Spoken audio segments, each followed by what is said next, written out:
जी ने मारकर बदला लिया। मनु जी ने समझाया कि ये तुम्हारे लिए सही कार्य नहीं है, तुम भक्त हो, बदले की भावना ना रखो। तब श्री ध्रुव जी महाराज बड़ों की बात मान करके और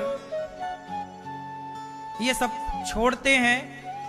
अंत में ध्रुव जी महाराज के जब समय पूरा हुआ, 36,000 वर्षों का कार्यकाल बीता, तब उन्होंने मृत्यु के सिर पर पांव रखकर, कुबेर जी ने भक्ति दी, मृत्यु के पांव सिर पर रखकर भगवत धाम गए। आज भी ध्रुव तारा बनकर चमक रहे हैं। और ध्रुव जी अकेले नहीं गए, अपनी माता को साथ ले गए।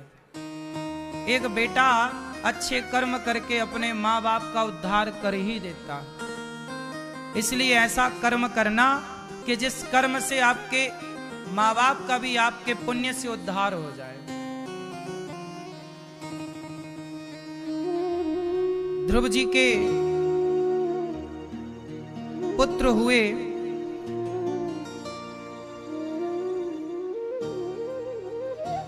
ध्रुव जी का प्रजापति शिशुमार की पुत्री भ्रमी से विवाह हुआ था। कल्प और वत्सर इनके पुत्र हुए। उत्कल भी इनके एक पुत्र हुए हैं। और इन्हीं के वंश में आगे चलकर भगवान पृथु हुए, जिन्होंने पृथ्वी का दोहन किया, 10,000 कान मांगे। और इसके बाद मनु जी महाराज के दूसरे बेटे की चर्चा स्टार्ट हुई, प्रियव्रत। प्रियव्रत का विवाह विश्वकर्मा की पुत्री वर्हिष्मती से हुआ। इनके पुत्र हुए नाभि। इन्हीं के वंश में भगवान ऋषभदेव जी हुए और ऋषभदेव के 100 पुत्र हुए। एक दिन उन्होंने अपने पुत्रों को समझाया कि नायम देहो देह भाजाम नलोके कष्टान कामान न रहते विडभुजाम। ये तपो दिव्यम पुत्र का ये न सत्वम शुद्ध्यई दस्मात् ब्रह्म सौख्यम त्वनंतम। ये शरीर हमें क्यों मिला है, ये भगवान समझा रहे हैं, पर ये बात सबको समझ में नहीं आई। अंत में भरत जी को बस समझ में आई। नव योगेश्वर हो गए, 9 बच्चों को समझ में आई, नव योगेश्वर हो गए। और भगवान ऋषभदेव जी भगवत धाम गए। इनके सबसे बड़े पुत्र हुए हैं भरत। अब ध्यान से सुनो मेरी मां। मैया, ओ मैया, बैठ जाओ मेरी मां। मैया बैठो मेरी मां। मैया बैठ जाओ मेरी मां, प्यारी मां बैठो। एक दिन क्या हुआ, भरत जी अपना सारा राज्य छोड़कर, सब छोड़ छाड़ करके गंडकी नदी के तट पर चले गए और प्रेम से वहां भगवान का भजन करने लगे। श्रीमन्नारायण श्रीमन्नारायण जाप करने लगे। जब ध्रुव जी सब छोड़ कर गए, अब भरत जी जब सब छोड़ कर गए, गंडकी नदी के तट पर भजन कर रहे हैं, तभी क्या हुआ, जंगल में एक मृग था। जंगल में बहुत सारे मृग थे, पर एक मृग पानी में बह रहा था। तो भरत जी ने उस मृग को बचाया, अपनी कुटिया में ले आए। अब उस मृग से आसक्त हो गए भरत जी। मृग को चराना, नहलाना, खिलाना, पिलाना। जैसे आजकल लोग ना, मैडम कुत्ते को टहलाती हैं, कुत्ते को बिस्किट खवाती है। आजकल कुत्ते को लोग खूब कंगी करते हैं कुत्ते की।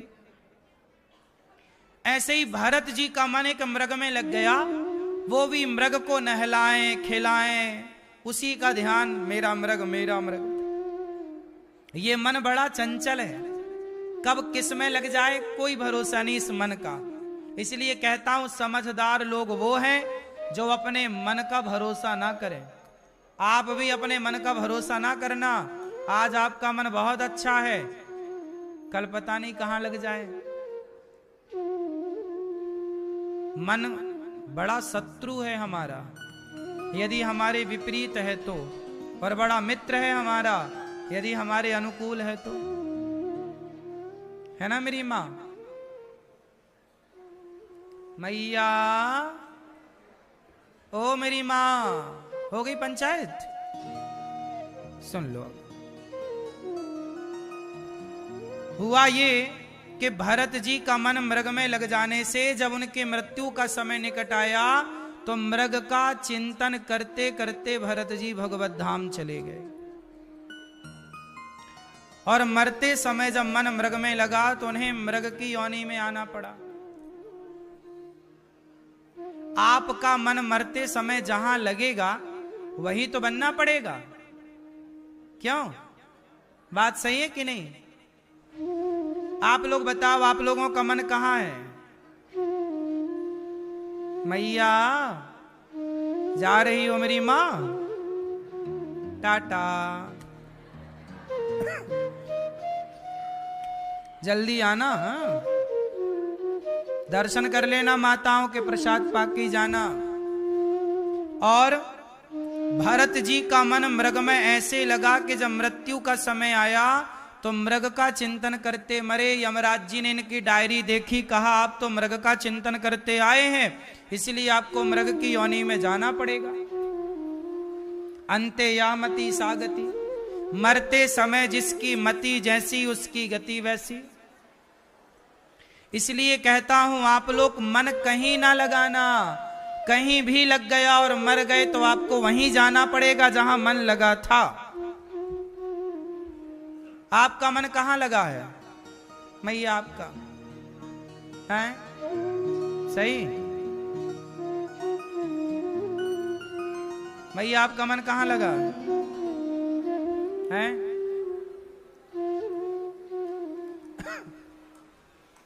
मन कहां लगाओ? भगवान में। क्योंकि मन यदि भगवान से हटा तो फिर कहां लगेगा? आपको पता ही है, संसार में। और यदि संसार में लगा तो कुछ ना होगा। इसलिए कहता हूं मरते समय बड़े सावधान रहो। अच्छा बताओ, कहां मरना चाहिए? कहां मरना चाहिए बताओ? आप बताओ कहां मरना चाहिए? बोलो। हैं? मैया, ओ पंचायती मैया, क्या चल रहा गुटरगू? सुनो, कहां मरना चाहिए? कहां मरना चाहिए नहीं पता? मरना कहां है? घर में मरोगे तो घर वाले मरने तो देंगे नहीं। क्यों घर वाले मरने देते हैं? क्यों, आपने मर के देखा क्या? कह रहे हो नहीं मरने देते, तो आपको कैसे पता? हाँ, सही है। सुनो, हम स्थिति बताएं घर वालों की। जब आदमी मरने लगता है ना, तो आदमी मरा नहीं होता, बस मरने की स्थिति, आखिरी सांस चल रही होती है। और तभी रिश्तेदारों को फोन चला जाता, रे फलाने चले गए, आओ, जा ही रहे हैं बस आखिरी। सारे लोग भागते हैं और आ करके तुम्हारे ऊपर ही गिरते हैं। मरने वाले के ऊपर ही गिरते हैं। उन्हें और कहीं जगह नहीं मिलती बैठने की, उनकी खोपड़ी में बैठते हैं। है ना सही? कोई हाथ पकड़ के हिलाता है, हमें पहचानो, हमें हमें हमें हम आए देगा। हाँ?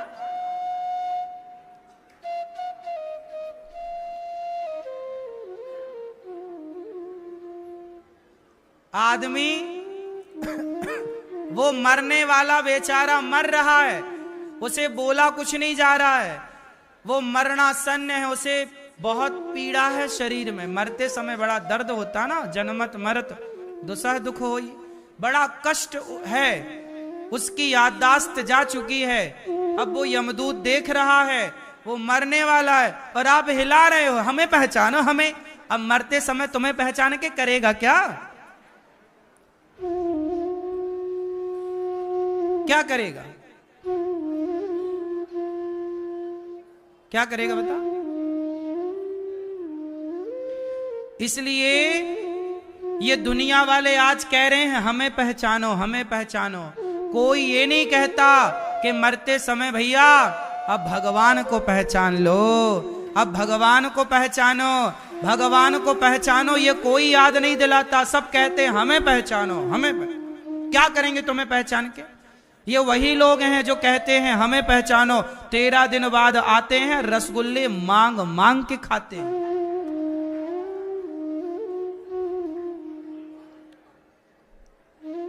मैया कहां चली रसगुल्ले खाने?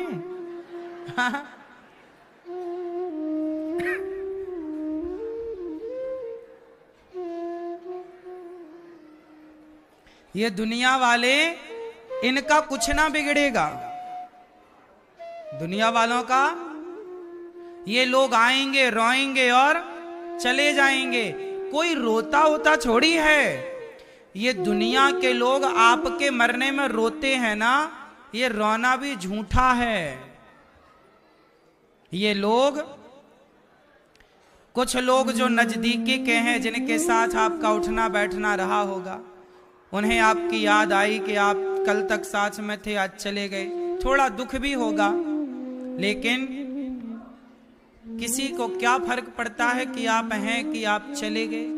इसलिए मरने वाले व्यक्ति को चाहिए, परिवार के लोगों को चाहिए कि आप मरने वाले व्यक्ति को अकेले में लिटाएं, गाय के गोबर से लीप कर जमीन पर गंगा जल मुख में डालें, तुलसी का दल डालें और कीर्तन करें। जो भगवान का नाम लेकर के, भगवान का नाम सुन करके मरते हैं, उनका उद्धार होता है। ये संसार के लोग रोएंगे गाएंगे, इससे क्या होगा? इसलिए कहते हैं,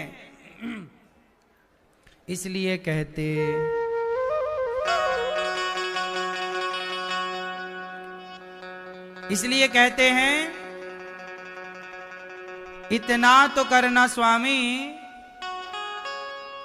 जब प्राण तन से निकले।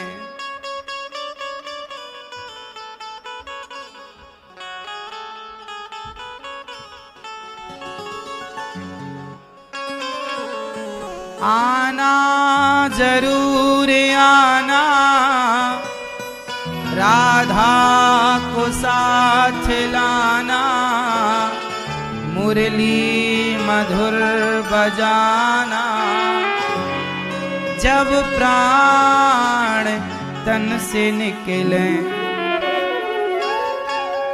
पीतांबरी कसी हो, होठों पे कुछ हंसी हो, छवि मन में ये बसी हो, जब प्राण तन से निकले। इतना तो करना स्वामी,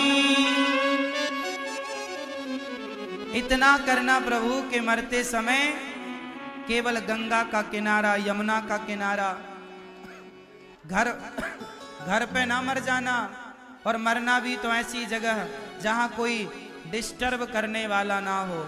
घर वालों को चाहिए कि मरने वाले के आसपास बैठ के रोने वालों को रोने ना दें। ए भैया बाद में रोना, अभी कीर्तन कर लो। मरते समय मिलना नहीं चाहिए उस व्यक्ति से, क्योंकि वो मर ही रहा है। आपसे मिला और कहीं आप में मन लग गया, आपसे मरते समय मोह हो गया, तो वो फिर अगले जन्म में आएगा और भगवान का नाम लेकर जाएगा, सुनकर जाएगा, तो 84 के चक्कर से मुक्त हो जाएगा। 2 घड़ी की दृष्टि भी तो मोह डाल सकती है।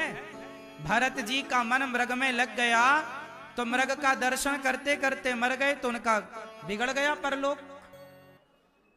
इसलिए सावधान रहो। आपके मरते समय कोई पारिवारिक रिश्ता सामने आकर खड़ा हो गया, मरते समय जैसे पत्नी सामने आ गई, आप सोचेंगे कि मेरे बाद मेरी पत्नी का क्या होगा। पत्नी का चिंतन करते आप मर गए और मरते समय फिर याद ज्यादा ही आती है। फिर क्या होगा? पत्नी तो रह लेगी पर तुम फिर उलझ गए ना 84 के। इतनी सी बात के कारण, इतनी सी बात के कारण झगड़ा हो जाता है कि नहीं? जब इतनी सी बात के कारण झगड़ा हो जाता है तो इतनी सी बात के कारण ही परलोक भी बिगड़ जाता है। इतनी सी बात थी, बस ज्यादा कोई बात नहीं थी, बस तुम्हारा मन लग गया जरा सा एक स्त्री में, पुरुष में, और बस लो बेटा में, बेटी में, खत्म। इसलिए श्री यमुना जी का तट हो, मेरा सांवरा निकट हो, मेरे मुख में तुलसी दल हो, जब प्राण तन से निकले, इतना तो करना स्वामी, जब प्राण तन से निकले, गोविंद नाम लेकर, हो मेरे प्राण तन से निकले। बात सही है। मरते समय कोई झंझट ना पालो, माता पिता को सावधानी से मरते समय किसी को उनके कमरे में ना जाने दो। आप लोग बैठ के कीर्तन करो, श्री कृष्ण गोविंद हरे मुरारी, हे नाथ नारायण वासु। कीर्तन करो, उनके बार बार उनके कान में जाकर बोलो, श्रीमन नारायण श्रीमन नारायण श्रीमन नारायण श्रीमन नारायण, श्री कृष्ण भगवान नाम का उच्चारण करो, हरि विष्णु नारायण नाम का उच्चारण करो। भगवान का नाम सुनते सुनते प्राण छूटेंगे तो अच्छा है। ये संसार के लोग तो रो ही लेंगे बाद में। भरत जी का समय मृग में मन लगने से मृग बनना पड़ा, परंतु वो मृग बने, फिर शरीर छूटा, तीसरे जन्म में वो फिर मनुष्य बने और वो मूर्ख की तरह व्यवहार करते रहे। नाम पड़ा जड़ भरत। उन्होंने राजा रहुगण को उपदेश किया। उपदेश क्या किया? एक राजा था रहुगण, बड़ा ज्ञानी तो था पर मूर्खों की तरह बातें करता था। तब भरत जी ने उसे ज्ञान दिया। भरत जी ने उसकी पालकी कंधे पर उठाई और वो कोई जीव जंतु ना मर जाए। भरत जी उछल कर चल रहे थे। राजा रहुगण बोला कि तुम्हें पता नहीं तुमने किसकी पालकी उठा रखी है? भरत जी ने समझाया कि भाई ये बता। जब राजा रहुगण ने कहा मैं तुझे मृत्यु दंड दूंगा, भरत जी ने कहा मारेगा किसे, शरीर को कि आत्मा को? अच्छा ये बताओ मरता कौन है? शरीर मरता है कि आत्मा मरती है? कौन मरता है? कौन मरता है? शरीर।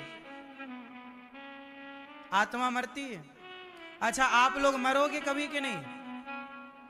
बोलो बोलो बोलो, मरोगे? नहीं। कबीरदास जी कहते हैं हम ना मरी हैं, मरी है संसारा, हमें मिला जीवावन हारा। हमें परमात्मा मिल गया है जीवाने वाला, हम नहीं मरेंगे। जिसका संबंध भगवान से जुड़ जाता है। सच बताओ तुलसीदास जी मरे क्या? मीराबाई मरी क्या? जिसका संबंध भगवान से जुड़ जाता है वो कहां मरता है? विवेकानंद जी कहां मरे? आज भी सबके भीतर जिंदा है। तुलसीदास जी कहां मरे? सूरदास जी, रैदास जी, रसखान, कर्माबाई, नामदेव जी, सदन, कहां मरे ये लोग? आज भी ना जिंदा हैं। जो भगवान से संबंध जोड़ लेता है ना मेरी मां, वो कभी नहीं मरता। जो भगवान से संबंध नहीं जोड़ता वो मरते। तो आपका यदि नाता भगवान से जुड़ गया तो आप भी अमर हैं। अजन्मा है अमर आत्मा, अमर हैं हम सब लोग। मरता कौन है? शरीर मिट्टी का घड़ा, मिट्टी से बना, टूट गया तो मिट्टी में मिल गया। शरीर 5 चीजों से बना था, पृथ्वी जल वायु अग्नि आकाश। 5 चीजों में मिल गया, जल गया, मतलब 5 तत्व 5 में मिल गए, बात खत्म। इसे आप मरना कह दो अपनी भाषा में, लेकिन वो तो विलीन हो गए ना, पांच में विलय हो गया। अब उसे विलय को आप अपने अपने तरीके से पुकारते रहो, बाकी मरता वरता कोई नहीं है। मृत्यु किसकी होती है? शरीर 5 से बना, 5 में मिल गया। आत्मा ईश्वर का अंश है, आत्मा ईश्वर के पास है। कौन मरा? भरत जी के ज्ञान से रहुगण का उद्धार हुआ, दोनों भगवत धाम गए। 28 प्रकार के नरकों का वर्णन भागवत जी में सुखदेव भगवान ने किया। अजामिल जैसा पापी नाम के बल पर तर गया, इसलिए काम खूब करो पर नाम जपते रहो। अजामिल का उद्धार किसके बल पर हुआ? नाम के। मरते समय क्या बोला अजामिल ने? नारायण। क्या बोला? नारायण। बोलो नारायण। आप भी चलते फिरते खाते पीते बोलते रहा करो श्रीमन्नारायण श्रीमन्नारायण श्रीमन। अजामिल का उद्धार नाम के बल पर हुआ। एक बार इंद्र ने अपने गुरु का अपमान कर दिया, वृत्तासुर का। वह गुरुजी नाराज होकर चले गए, तब वृत्तासुर भगवान इंद्र ने विश्वरूप को गुरु बनाया, अपमान गुरु का किया, मार दिया इंद्र ने गुरु को। हत्या लगी, हत्या को 4 स्थानों में बांटा, विश्वरूप को मार दिया। तब उनके पिता महर्षि त्वष्टा ऋषि ने प्रकट किया वृत्तासुर को। वृत्तासुर के द्वारा इंद्र का जब युद्ध हुआ तो इंद्र के द्वारा वृत्तासुर का उद्धार हुआ। वृत्तासुर ने भगवत चिंतन किया आखिरी समय। ये वृत्तासुर भगवत धाम चले गए, क्योंकि ये पिछले जन्म के किसी पाप के कारण इन्हें आना पड़ा था। एक बार भगवान की भक्ति प्रहलाद जी ने की। हाँ, यदा देवेषु वेदेषु गौसु विप्रेषु साधुषु। एक बार की बात है, धर्मे मयि च विद्वेषः सवाशो विनश्यति। एक बार की बात है, भगवान के एक भक्त हुए प्रहलाद। प्रहलाद जी बहुत छोटी उम्र में ही जान गए। देखो, प्रहलाद ने बहुत छोटी उम्र में ये जान लिया कि मेरे तो गिरधर गोपाल, कि मेरे तो भगवान हैं। दूसरा, प्रहलाद ने छोटी आयु में इतना जान लिया, और हम लोग इतनी बड़ी आयु में भी ये नहीं जान पाए, तो ये बड़ा दुर्भाग्य है। प्रहलाद जी के पिता बोल रहे हैं कि क्या जप रहे हो? बोले भगवान का नाम। बोले ये भगवान क्या होते हैं? हिरण्यकश्यपु बोला कि मैं ही तेरा भगवान हूं। प्रहलाद जी बोले पिताजी आप नहीं समझ रहे हैं, कोई भगवान नहीं हो सकता। अच्छा, प्रहलाद जी की भक्ति दृढ़ कैसे हुई? एक दिन की बात है कि प्रहलाद के गांव में, प्रहलाद जी के राज्य में, क्षेत्र में, प्रहलाद जी खेल रहे होंगे अपने राजमहलों के बाहर, राज्य की सीमा में। एक दिन प्रहलाद जी खेल रहे थे बच्चों के साथ, तो उन्होंने देखा कि एक कुम्हार और एक कुम्हारिन, उन्होंने मिट्टी, देखो जरा, पहले का व्यक्ति पाप से कितना डरता था कि बिल्ली के बच्चे मर गए, और आज का तो आदमी जानकर मुर्गी का पंख नोच लेता है, जानकर मुर्गी की हत्या अपने स्वाद के लिए करता। बोले हमें, कुछ लोग कहते मुर्गी की टांग खाना अच्छा लगता है, अपने स्वाद के लिए किसी की गर्दन काट रहे हैं। एक ये आज का मानुष है, और एक उन दोनों कुम्हार कुम्हारिन ने एक घड़े को देखा, और जैसे ही उस घड़े को उठाया, भट्टे से भट्टा बिखर गया, घड़े अब यहां वहां बिखरे पड़े। तो एक घड़े को जब उठाया, देखा तो वो घड़ा तो बाहर से बिल्कुल लाल हो गया, पक करके बिल्कुल गर्म था, लेकिन उस गर्म घड़े में, लाल घड़े, पके हुए घड़े में बिल्ली के बच्चे, 2 बच्चे बिल्कुल म्याऊं म्याऊं करते हुए प्रसन्न। दोनों की भक्ति में इतनी शक्ति थी कि भगवान ने इन्हें पाप से बचाने के लिए आग को भी बिल्ली के बच्चों के लिए शीतल कर दिया। घड़ा पक गया पर बिल्ली के बच्चे का बाल भी बांका ना हुआ। तब प्रहलाद जी ने कहा कि जिस परमात्मा ने इन बिल्ली के बच्चों की रक्षा की वही परमात्मा है मेरा रक्षक। इसलिए प्रहलाद जी को तो आग में होली भगवान की भक्ति हो तो आग भी अपना स्वभाव बदल देती है। इसलिए मेरी मां, भगवान सबके पालनहार हैं। प्रहलाद जी ने कहा पिताजी आप भी भक्ति करो। प्रहलाद जी को पढ़ने भेज दिया। कुछ दिनों के बाद पढ़कर आए। हिरण्यकश्यप ने पूछा कि तुम्हारे भगवान कहाँ रहते हैं? प्रहलाद जी ने कहा पिताजी न केवलम में वहां जो प्रहार किया खंबे पर, खंबा तो टूट गया पर प्रहलाद ने कह दिया कि इस खंबे पर भगवान है तो मेरे भक्त का वचन मिथ्या ना हो। अपने भक्त के वचन को सत्य करने के लिए भगवान खंबे से प्रकट हो गए। बोलिए नरसिंह भगवान की। भगवान प्रकट हुए। हिरण्यकश्यपु को उठाया, गोद पर लिटाया, देहरी पर बैठे, नख से नाखून से हिरण्यकश्यपु ने कहा आप कौन है? तेरी मृत्यु हूं। बोला मैं दिन को मरूं ना रात को मरूं। भगवान बोले ना ये दिन है ना रात है, संध्या का समय, ना मैं आकाश में मरूं ना पाताल में। भगवान बोले मैंने गोद में लिए नाखून मैंने फैशन में नहीं बढ़ाए, तुझे मारने के लिए बढ़ाए। बोले मैं अभी भी नहीं मरूंगा।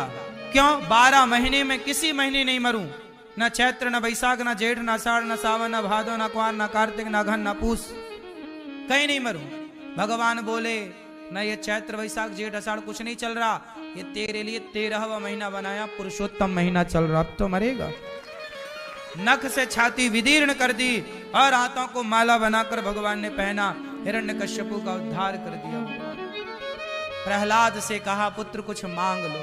प्रहलाद ने कहा प्रभु आपसे कोई कामना लेकर थोड़ी आपकी हम आराधना करते हैं। प्रहलाद जी निष्काम भक्त हैं, कोई कामना नहीं, कोई डिमांड नहीं। इतना बड़ा भक्त प्रहलाद जी जैसा, लेकिन भगवान से कामना जीरो, कोई काम, यही निष्काम।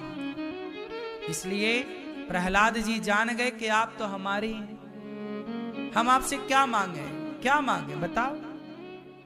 अच्छा ये बताओ, आप सब भक्त हमारे हैं, आप सब हमारे हैं, जब आप हमारे ही हो तब हम आपसे क्या मांगे? क्या चाहिए?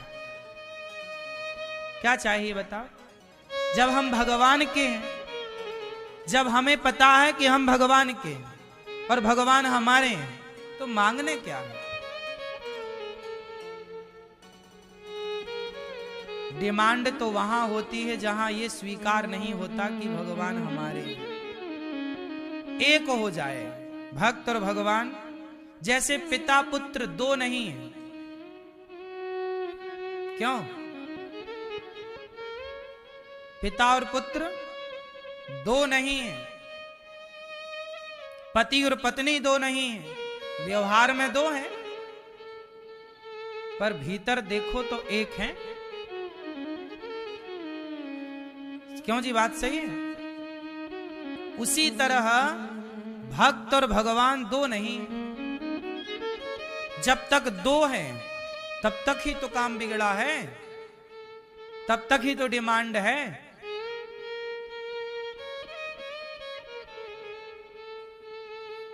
जब बोध हो जाए, छोटा बच्चा पिता से मांगता है हमें खिलौना दिलाओ, टॉफी दिलाओ, गाड़ी दिलाओ, मोबाइल दिलाओ, लेकिन वो बच्चा जब बड़ा हो जाता, जब उसे ये ज्ञान हो जाता रे ये तो मेरा पिता और सब कुछ मेरा ही है, पिता का सब मेरा ही है, तो जब ये बोध हो जाता है कि सब कुछ तो अपना है, तब फिर वो मांगना छोड़ देता है। क्यों जी? बात सही है। मांगता कब तक है? जब तक उसे ये ज्ञान नहीं होता कि सब मेरा है। ऐसे ही आप भगवान से मांगते हो तो अभी आपको ज्ञान नहीं है। जब जिस दिन ज्ञान हो जाएगा कि अरे जिन भगवान से हम मांग रहे हैं वो भगवान ही हमारे हैं, वो अपने ही हैं, सब अपना है। जो दे रहे हैं सब अपना है, दुख दे रहे हैं, सुख दे रहे हैं, जो दे रहे हैं सब बढ़िया। जिस दिन ये भाव आ जाए कि भगवान ही अपने हैं तो फिर सब अपना है। भाई बाप ही अपना है तो सब अपने ना हुआ।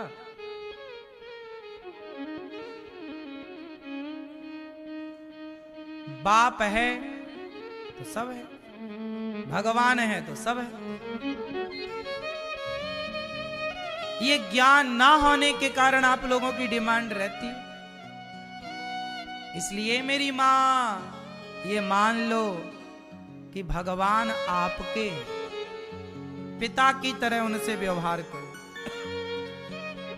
प्रहलाद जी को गोद में बिठाया भगवान ने, चाटने लगे जैसे गाय बछड़े को चाटती है। प्रहलाद जी को चाट रहे हैं भगवान, गले लगा रहे हैं, बार बार माथे को सूंघ रहे हैं। कुछ ना चाहिए प्रभु, कभी कुछ मांगने की इच्छा ना हो, ऐसा वरदान दे दो, ऐसा प्रहलाद जी ने कहा। भगवान कृपा करके चले गए। एक बार हाथी भगवान ने प्रहलाद जी को राजा बनाया। देखो नहीं मांगा तो सब दिया। एक बार हाथी का पांव पकड़ लिया मगर ने, हाथी ने पुकारा, भगवान चले आए, हाथी का उद्धार कर दिया। समुद्र मंथन हुआ, धनवंतरी भगवान आए अमृत लेकर, 14 रत्न प्रकट भये। समुद्र मंथन में गाय निकली, समुद्र मंथन में सारा कार्य हुआ। भगवान ने अमृत बांटा मोहिनी अवतार लेकर। गाय समुद्र मंथन से निकली है, लक्ष्मी जी समुद्र मंथन से निकली है। राजा बलि पर कृपा करने के लिए भगवान वामन बन करके आए। 3 पग भूमि मांग ली, पहले पग में पाताल, दूसरे पग में सत्यलोक, तीसरा पग राजा बलि के मस्तक पर रख दिया। वामन भगवान बोले, राजा मैं तो तुझे छलने आया, तूने तो मुझे छल लिया, क्या चाहिए बोल, प्रभु मैं आपका दर्शन करता रहूं। बलि के लिए वामन भगवान राजा बलि के द्वारपाल बन के खड़े हो गए। तुझे मैं पाताल का राजा बनाता हूं और द्वार पे खड़ा रहूंगा, आते जाते तू मेरा दर्शन करना। ऐसा ठाकुर है, ऐसा भगवान हमारा कि तुम्हारा नौकर बनने को तैयार है। भगवान अपने भक्त से इतना प्रेम करते हैं कि यदि तुम भगवान को खरीद लो, बिक जाते हैं भगवान प्रेम में। नौकर बना लेते हैं राजा बलि, द्वार पे खड़े हैं। तब लक्ष्मी जी आई, राजा बलि को राखी बांधकर भगवान को लेकर गई। एक बार भगवान मछली बनकर आए, मत्स्य अवतार लेकर हयग्रीव नाम के दैत्य को मारा। भगवान नारायण के पुत्र ब्रह्मा हुए। इन्हीं के सूर्य वंश में भगवान राजा नभग, फिर नाभाग, अम्बरीश जिन्होंने एकादशी का व्रत किया। फिर इन्हीं के वंश में राजा सगर जिनके पुत्रों ने समुद्र को खोदकर सागर बनाया। इन्हीं के वंश में असमंजस, अंशुमान, दिलीप, भगीरथ जिन्होंने गंगा मैया को प्रकट किया। बोलिए गंगा मैया की।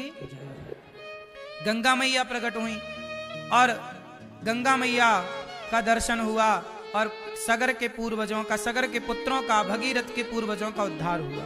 इन्हीं के वंश में खटवांग, दीर्घबाहु, रघु, अज और दशरथ जी हुए। दशरथ जी के 4 पुत्र हुए, राम, लक्ष्मण, भरत, शत्रुघ्न। चारों भैया बड़े हुए। राम लक्ष्मण गुरु आज्ञा से चले, यज्ञ पूरा कराया, हिल्या का उद्धार किया, सीता जी से विवाह हुआ। चारों भैयों का विवाह, राम लक्ष्मण भरत शत्रुघ्न, चारों भैयों का विवाह हुआ। 14 वर्ष के लिए कैकेयी माँ ने राम को वनवास दे दिया। राम जी वनवास के लिए चल पड़े। कोई प्रतिक्रिया नहीं, कोई उलाहना नहीं कि क्यों क्या नहीं, ठीक। उन 14 वर्षों में राम जी जंगल के कोल भीलों से मिले, शबरी से मिले, केवट से मिले। चित्रकूट में भरत जी मिलने आए, चरण पादुका का अवतार लिया, चरण पादुका दी भरत जी को। मर्यादा की स्थापना की 14 वर्षों में। रावण को मारकर सीता मां को स्वीकार किया और राम जी अयोध्या में राजा बने, सिया जी रानी बनी। इन्हीं वनवास के दौरान हनुमान जी की महिमा बढ़ी, लंका जाना, आग लगाना और सीता मां का पता लगाना, सब कुछ हुआ। राम जी राजा बने, सिया जी रानी बनी। ये सारी लीलाएं जो है राम की, मैं कह चुका हूं कि राम के मंदिर जाने का तात्पर्य है कि आप जैसे ही मंदिर जाएं, अच्छा ये बताओ, आप कंप्यूटर में जब बैठते हो, कंप्यूटर खोलते हो, तो जो फाइल खोलते हो वो फाइल खोलते ही उसका पूरा सब आ जाता है कि नहीं सामने? बोलो हाँ। उसी तरह राम के सामने बैठो तो राम का पूरा चरित्र, पूरा ज्ञान हमारे भीतर प्रकट हो जाना चाहिए। ऐसा भाव होना चाहिए राम को देखकर। ऐसे राम जी राजा बने और सिया जी रानी बनी। सदा राम को हृदय में रखो। बोलिए राजा रामचंद्र भगवान की। भगवान श्री कृष्ण चंद्र वंश में हुए। भगवान नारायण के पुत्र ब्रह्मा, चंद्रमा, बुध, पूर्वा, आयु, नहो, शयाति, इन्हीं के वंश में वसुदेव जी हुए। वसुदेव जी के 13 विवाह हुए। माता देवकी इनकी सबसे अंतिम पत्नी है। देवकी मां से जब विवाह हुआ तो देवकी कंस की चचेरी बहन है, देवक राजा की बेटी है। कंस बहन को विदा करने जा रहा था, आकाशवाणी हो गई, कंस जिस बहन को विदा कर रहा है उसका 8वां गर्भ तेरा काल बनेगा। 8वां गर्भ काल बनेगा। लो भैया, कंस ने देवकी को मारना शुरू किया पकड़कर। तब वसुदेव जी ने रोका कि बहन को मारोगे पाप लगेगा। जेल में बंद कर दिया। जैसे ही जेल में बंद किया, कंस को लगा चलो बच्चा होगा मैं मार दूंगा। माता देवकी के 6 पुत्रों को इस तरह कंस ने मार दिया। जब 7वें गर्भ में बलराम जी आए, तब भगवान ने अपनी माया से देवकी के गर्भ को रोहिणी के गर्भ में ट्रांसफर किया। और रोहिणी वसुदेव जी की ही पत्नी है, जो नंद बाबा के यहाँ रहती थी। जब वसुदेव जी पर संकट आया, इन्हें किडनैप कर लिया, कंस ने बंदी बना लिया, तो वसुदेव जी ने अपनी पत्नी को नंद बाबा के पास रख दिया। क्योंकि नंद बाबा और वसुदेव जी मित्र हैं कि भैया हम तो जेल में हैं, हमारी पत्नी कहाँ रहेगी, तो वहीं रखना, उनकी सेवा करना। तो नंद बाबा भाभी मां की तरह, नंद बाबा रोहिणी मां को मां की तरह रखते थे। हमारे यहां तो भाभी मां ही होती है, इस तरह वो रहती थी। तो यशोदा और रोहिणी माता साथ में रहती थी। तो रोहिणी मां के यहां बलदाऊ भैया प्रकट हो गए, बलराम जी। भगवान की जो सारी लीला है केवल भक्तों के कल्याण के लिए। जैसे जब रावण ने सीता मां को चुराया, तो वहां पर आपने ध्यान दिया होगा, जटायु ने सीता मां की रक्षा की। कर तो नहीं पाए, पर करने का प्रयास क्या किया? प्रयास किया, पंख काट दिए रावण ने। हम कर पाए ना कर पाए, हम कर ही पाएंगे ये आवश्यक नहीं है, लेकिन करने का संकल्प लिया और करने के लिए 4 कदम भी आगे बढ़ाए।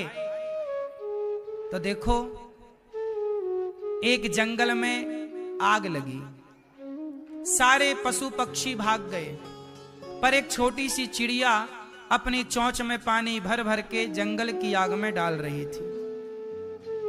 कौआ बोला, चिड़िया क्या कर रही हो? चिड़िया बोली, जंगल की आग बुझा रही हूं। कौआ हंसा, अरे चिड़िया, क्या तेरे से ये जंगल की आग बुझेगी? तेरी चोंच में इतना पानी है? चिड़िया बोली, कौआ भाई साहब, मुझे पता है कि मैं जंगल की आग बुझा नहीं सकती, तो क्यों पे बुझा रही है? चिड़िया बोली, भैया जिस जंगल में रही, खेली, खाई, पली, बढ़ी, मैं बुझा नहीं सकती, पर बुझाने का प्रयास कर रही हूं। क्यों? क्योंकि जब इतिहास लिखा जाएगा इस आग का, तो मेरा नाम आग लगाने वालों में नहीं, आग बुझाने वालों में लिखा जाएगा। मैं नहीं बुझा पाऊंगी आग, पर मेरा नाम किस तरफ होगा?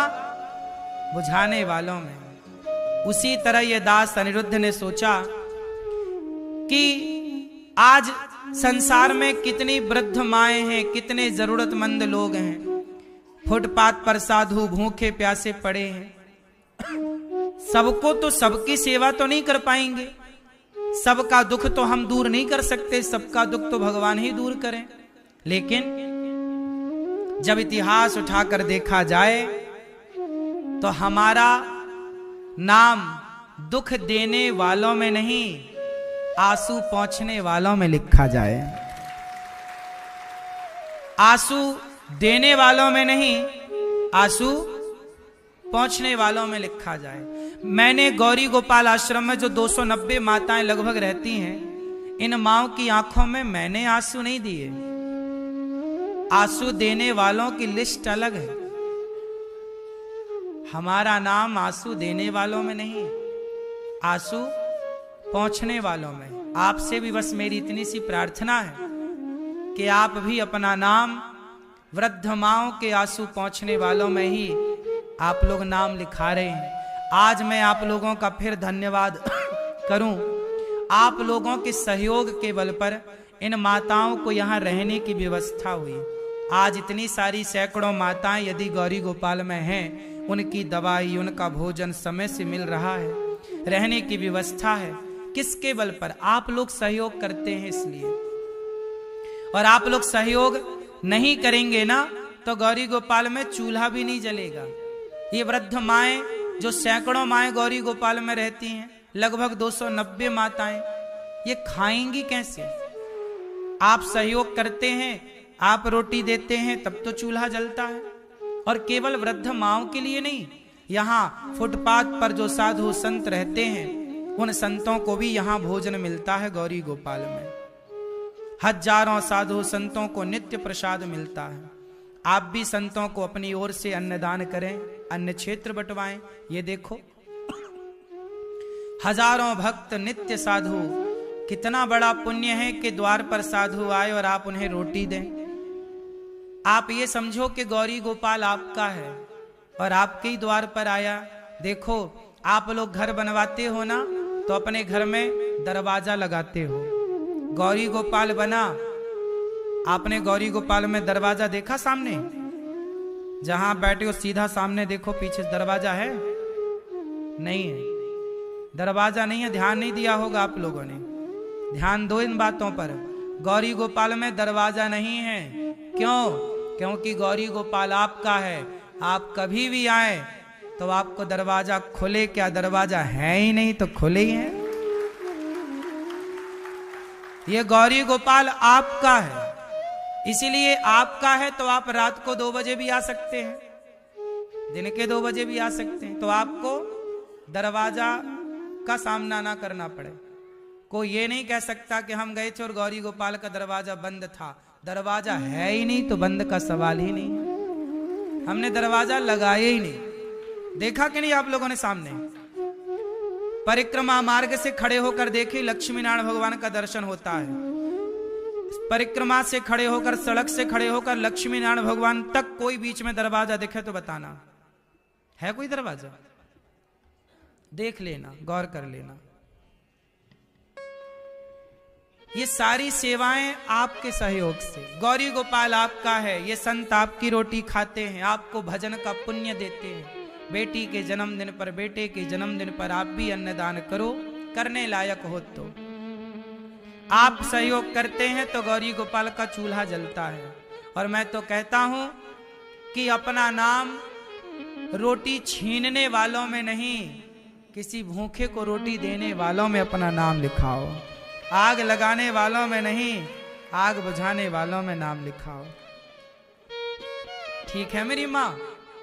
संतों को ही भोजन मिलता है गौरी गोपाल में, ऐसा नहीं। वृंदावन धाम में कोई भी भक्त आ जाए, आप में से कितने लोगों ने प्रसाद पाया गौरी गोपाल जी में? सवेरे से शाम तक यहां भक्तों की लाइन देखते हो कि नहीं? किस किस ने देखी है, गौर किस किस ने किया कि यहाँ लाइन लगी रहती है। खाने वालों के लिए कोई मना करता है? कोई दरवाजा ही नहीं है साहब, आओ प्रेम से खाओ, कोई रोकने वाला नहीं है। पूरे गौरी गोपाल में नीचे से ऊपर तक आप घूमते होंगे, कोई रोकने वाला हो तो बताओ, क्योंकि ये आपका है, आपके ही